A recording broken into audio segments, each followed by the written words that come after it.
صرف وہی فقط ایک ہتھیار ہے کہ جس سے آپ کا یہ انسٹالیشنز اور بالخصوص فردو فیول انریچمنٹ پلانٹ جو ہے وہ تباہ کیا جا سکتا ہے. اور اگر امریکہ حملہ کرتا ہے تو سر آپ یہ بتائیے گا امبیسڈر صاحب، آپ خطے میں موجود امریکی ایئر بیسز پر حملہ کریں گے؟ انہیں بخوبی علم ہے کہ اسلامی جمہوریہ ایران نے کبھی بھی ایٹمی ہتھیاروں کا ارادہ نہیں کیا.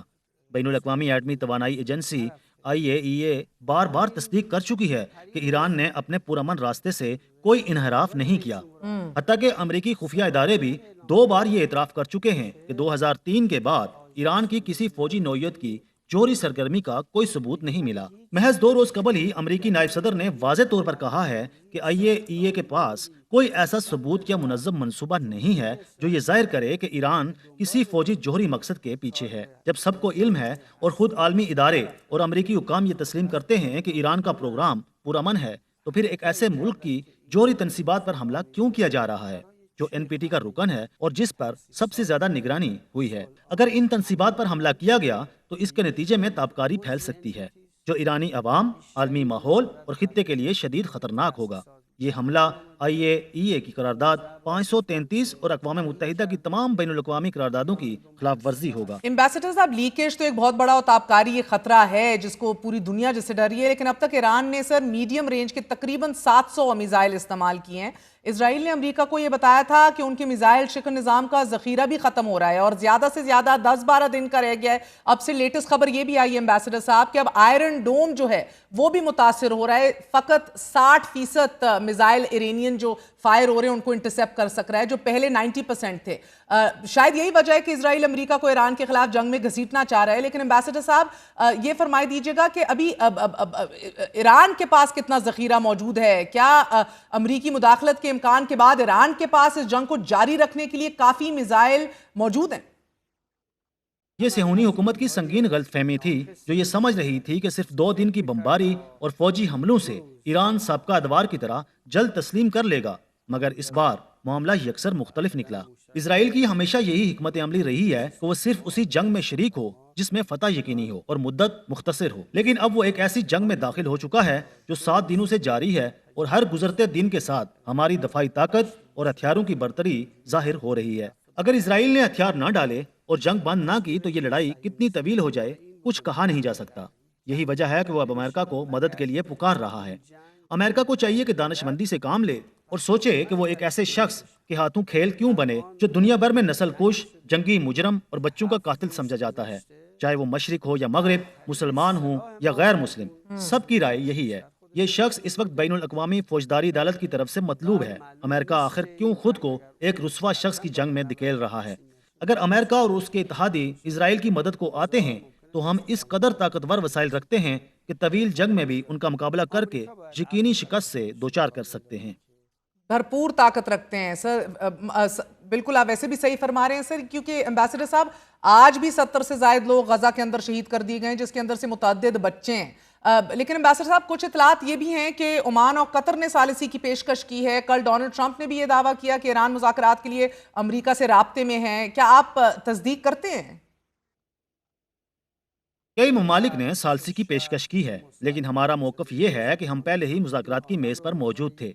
ہم نے طے کیا تھا کہ 15 جون کو مسقط میں امریکی وفد سے بات چیت ہوگی، لیکن اس سے صرف 2 دن قبل 13 جون کو ایران پر حملہ کر دیا گیا. اب سوال یہ ہے کہ اس حملے کی وجہ کیا تھی، اور اب جب وہی فریق مذاکرات کی بات کر رہا ہے تو اس کی نیت پر کیسے اعتبار کیا جائے؟ کیا کوئی ملک جنگ، بمباری اور آتش و آہن کی گولہ باری کے دوران مذاکرات کرے گا؟ اگر وہ واقعی مخلص ہیں اور سنجیدگی سے بات چیت چاہتے ہیں تو پہلے جنگ بند کریں.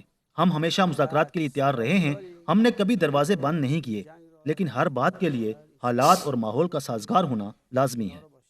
اور امبیسڈر صاحب بڑا اہم سوال جاننا چاہوں گی، کیونکہ ایک تو یہ پرانی ان کی پلے بک ہے جس کے اندر ہم نے دیکھا ہے جب رجیم چینج کرنا چاہتے ہیں تو اساسینیشنز ہوتی ہیں ٹاپ ملٹری آفیشلز کی، نفسیاتی وارفیئر ہوتا ہے، ڈس انفارمیشن کیمپینز ہوتی ہیں اور بڑی سمبولک ٹارگیٹنگ ہوتی ہیں ریاستی اداروں کی. اینڈ سالہ سال ہم نے یہ دیکھا ہے کہ امریکی اور اسرائیلی اسٹریٹجسٹ جو ہیں وہ یہ بتاتے رہے ہیں، کبھی کبھار کھل کے کبھی کبھار چھپ کے، مگر بہرحال یہ کہتے رہے ہیں کہ صرف اور صرف ایک ہی دیر پا حل ہے، اور وہ یہ ہے کہ نہ صرف نیوکلیئر ایمبیشنز ختم کیے جائیں ایران کے، مگر حکومت کو تبدیل کیا جائے. آج کی بھی جو کیمپین ہے وہ الائن کر رہی ہے ان تمام تر لانگ سٹینڈنگ آبجیکٹیو سے. تو میں یہ جاننا چاہ رہی ہوں کہ کیا آپ لوگوں کو خدشہ ہے اس حوالے سے، کوئی سائیکولوجیکل، پولیٹیکل اور جو سوشل پریشرز اب ڈالے جا رہے ہیں، ایران کے اندر سے کوئی انٹرنل اپرائزنگ جو ہے وہ سر اٹھانے لگے؟ یہ امریکہ اور اسرائیل کا پرانا خواب ہے کہ ایران کو کمزور کیا جائے، لیکن حقیقت یہ ہے کہ اس جارحیت نے ایرانی قوم کو پہلے سے کہیں زیادہ متحد کر دیا ہے۔ آج پورا ملک تیار ہے کہ اپنی سرزمین اور مادر وطن کے دفاع میں ہتھیار اٹھائے۔ یہ حملہ ایک بلا جواز اور کھلی جارحیت تھی، اور ایرانی عوام کی واضح اکثریت اپنے نظام، قیادت اور وطن کے دفاع کے لیے ہر قربانی دینے کو تیار ہے۔ یہ اسرائیل اور امریکہ کا وہی پرانا خواب ہے جو ہمیشہ ناکام رہا اور آئندہ بھی کبھی پورا نہیں ہوگا۔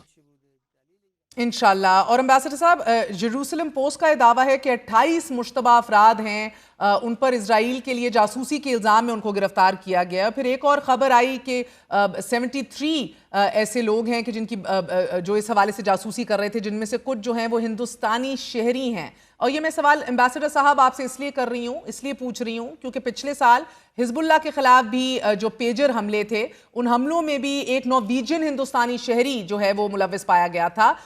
تو جن افراد کو ابھی تک گرفتار کیا گیا ہے مسٹر امبیسڈر، ان کی شہریت بتانا پسند کریں گے؟